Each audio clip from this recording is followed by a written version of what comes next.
What's going on, everyone? Welcome back to the channel. If you're new to the channel, my name is AkeemHaynes. I'm a two-time Olympic bronze medalist, author, motivational speaker, and sports commentator. On my channel, we talk boxing, MMA, track and field, and of course, motivation and encouraging content. If this is something that you enjoy, then I hope that you subscribe to the channel. Now, let's get into the video. David Adeleye versus Dmytro Besuz. This one is taking place over in the UK. And there is a title up for grabs here. It's the WBO European heavyweight title is on the line. So let's get into it. Let's start with David Adeleye. 10 wins, no losses, 9 wins by way of knockout. Adeleye is a big heavyweight, right? That has power, who is still developing in front of our eyes, right? This is going to be an interesting bout. The first fight I saw of him was when he fought Matt Gordon. And the one thing I remembered about that fight was like, the thudding sound, the thudding shots. Every time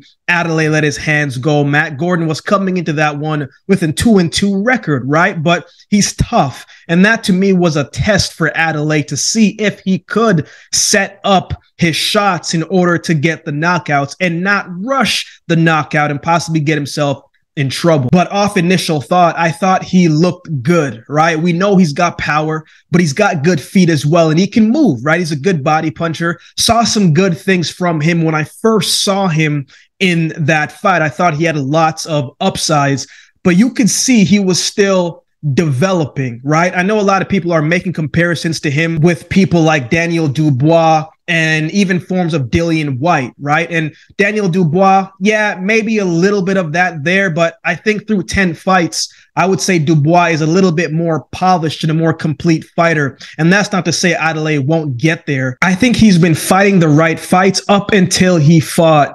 Sokolovsky. Now, if you let Adeleye use his size and impose his will on you, there's a good chance he is going to have his way in the fight. But when he fought Sokolovsky, right, he didn't let him have his way. I think he's so used to knocking people out in previous fights before, and when they don't fall as quickly and your power by itself isn't getting the job done, it looked like he wasn't sure how to make that adjustment on the fly in that fight, right? When he was forced to do more than just be a brawling fighter, when he was forced to box, Sokolovsky has these old school veteran tactics where he's going to tie you up and smother you and take away some of your strengths and your momentum and your groove. With his experience, he can give a lot of young fighters problems. And that's what I saw in that fight. I remember hearing the commentators say, Adeleye, throw the jab, throw the jab, throw the jab. And we could have said that in all of his fights, right? He doesn't throw a lot of jabs, really. It's mainly the power shots, and he lets his power show. And he's been able to get away with that. But when he ran into Sokolovsky, right, it was a different fight. But that was an experience that he needed. I would have liked to have seen him fight that fight, possibly right now, than rather when he fought him a couple of years ago. And I know a lot of people have mixed opinion on that fight. Personally, I thought he lost that fight, in my opinion. I thought Sokolovsky did enough. Even though he ended up winning the fight, it did put a dent in the armor of the young puncher Adeleye, to me, in my opinion. Not to say he didn't have good moments. He landed some nice right hands, but it opened up some holes in his development so far, which is a good thing, right? Because you want in these developing stages to be tested every single fight so you can work on those kinks and work on those holes early. Let's talk about Dmytro Besuz. 10 wins, 0 losses, 5 wins by way of knockout.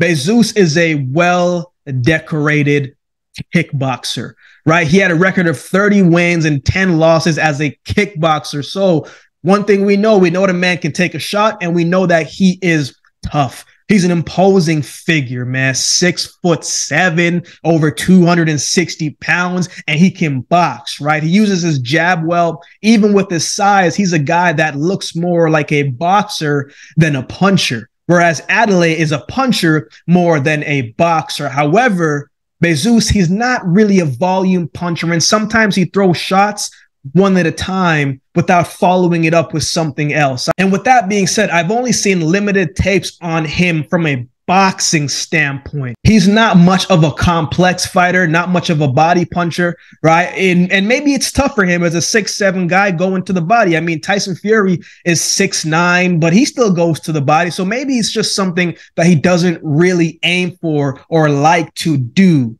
right? But at the same time, he's got a decent footwork. He's got decent neck and head movement, right? And he can take a shot, as I said. There's only one boxing tape that I found of him. Last year, he fought Adijan Turkov, right? Which he won by unanimous decision. But that whole fight, I was looking for him to kind of turn up the pressure and the intensity and turn up the pace and use that big frame and just grind him down and close out the show.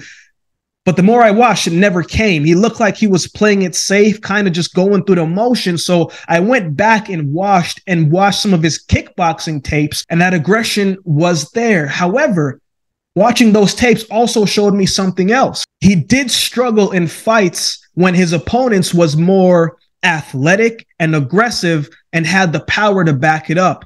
All things that Adeleye does possess. So who wins? I'm taking Adeleye to win this one by points, right? Besuz knows how to use his jab to keep his opponent at bay, and he does have a right hand that can keep Adeleye at distance. But I just think he's a tough guy to take out. It's a fight, so obviously anything can happen. It's the heavyweight division, so we know one punch can close out the show. But I'm taking Adeleye to win this fight by decision. I would love to see him going in there and just setting up his shots a little bit better and going to the body rather than headhunting so much, because I do think he has a lot of upside and has a lot of talent. And when you have the type of power that he has, it's always a good equalizer, even if you aren't the most skilled boxer. So I'm looking forward to seeing what type of performance we see from him. If he can get the stoppage, great. It would be a great statement, but I don't think he gets it this weekend. I think it's a tough fight for him because of the way how Besuz fight, but I'm expecting him to get the job done. What are your thoughts on this fight? Let me know what you think of David Adeleye. Let me know of your thoughts in the comments section below. I would love to hear. If you would like to support the channel, there's a couple ways that you can do so. You can like, comment, share, and subscribe to the channel.